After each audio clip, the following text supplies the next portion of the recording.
Next to me is a Time Attack M2 Competition. This car has been featured on the channel before, but if you have a keen eye, you'll see that this car has a wide body kit. Now, why did we go with a wide body kit? Well, the reason is these F chassis cars, the F87s, have trouble fitting tires in the front.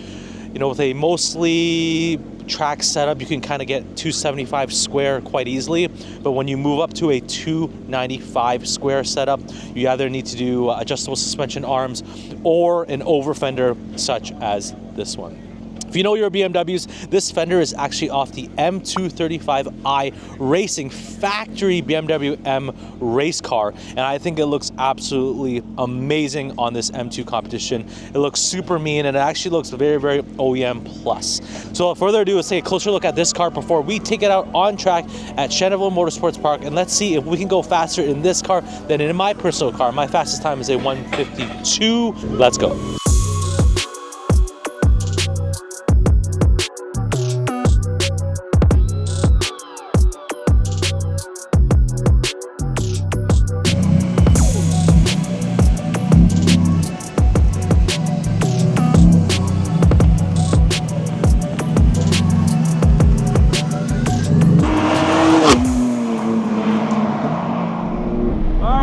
Let's try again.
Let's try again. Here we go. Takes that corner beautifully. Oh my goodness, here we go.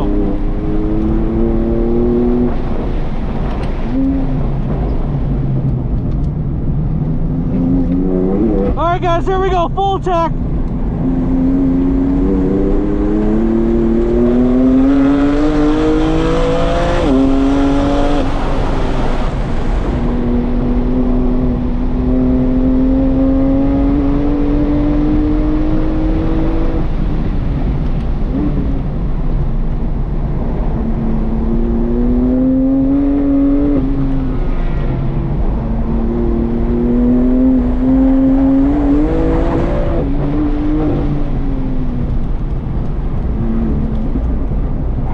The back end, not the front end. The front end on this car is amazing. Hitting traffic here? Yeah, no way, no chance. This is unbelievable.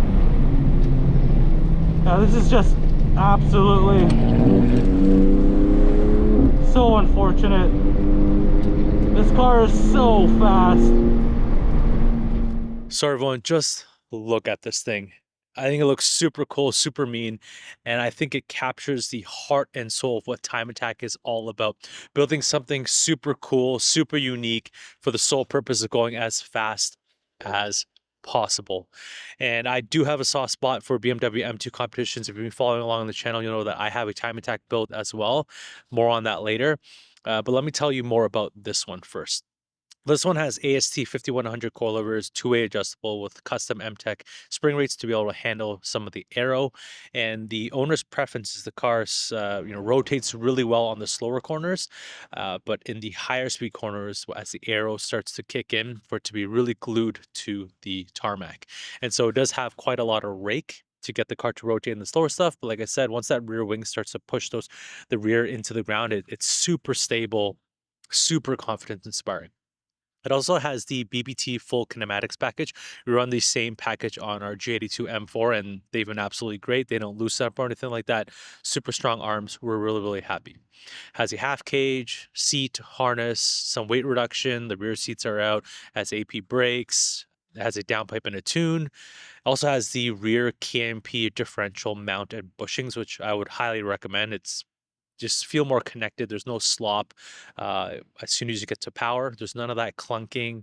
It feels more immediate. Your right foot feels more connected to the differential. You can feel like it's immediate. You can throttle steer the car a little bit better. Of course, it does have this Zebulon front splitter with the tunnels underneath with the APR wing in the back. And now, of course, has the M235i racing fenders and 295 square. Of course, the crossweight is balanced by MTech Auto. It's dialed in alignment. So how could this car not be good? The F82 and F80 M3s have little trouble fitting 295 square. They can fit 305s even, or even 315s without too much work. But on the F87 platform, unfortunately, we have both issues with inner clearance and outer clearance. So clearance to the spring as well as to the fender. So if you run a big spacer, you end up running out of space on the outside, even if you run crazy camber, or the rim actually hits, or the rim or tire actually hits the inner spring. So some people run like nitrons who have smaller diameter springs, run quite a lot of front camber, but you kind of max out around 275 square. But with the over fender, we fit 295, no problem. Thing is, for a car that's pretty heavy, 3650 in stock DCT format and 400 plus horsepower, 295 seems like a much better option. This car comes with PSS, 245 in the front, 265 in the rear end. In stock format, these cars they overwhelm the tire, right? Especially with the PSS, that just doesn't have enough grip to begin with to handle a car like this, heavy car like this with a ton of power. So when we run 275 square, the car is much better. It's much pointier.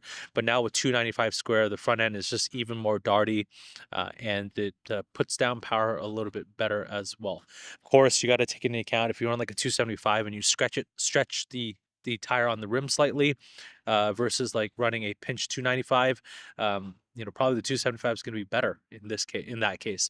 But in this case, I think we run the perfect 295 on a 10.5 rim, and it works really, really well. So this car, again, like I said, pointier, puts down the power better. But one other problem is, comparing to the M235i Racing, that factory race car, weighs about 3,150 pounds.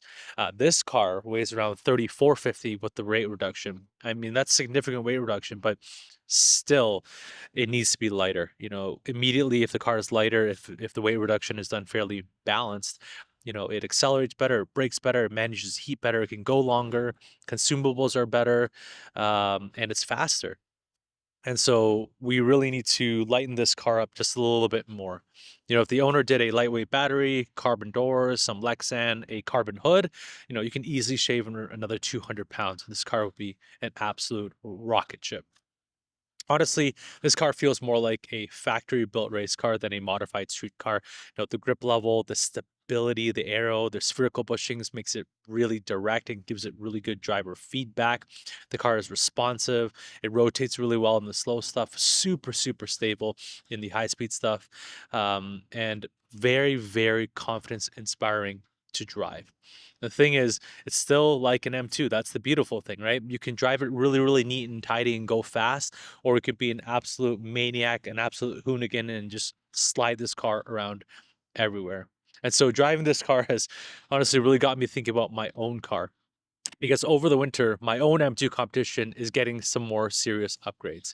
Think more grip, more aero, and more track focus. So stay tuned. Finally, shout out to MTech Auto, who built this car, who knows so much about setup, and they do modifications, general car maintenance, track prep, and more. So if you're in the GTA, come check us out. There's always some really cool cars here.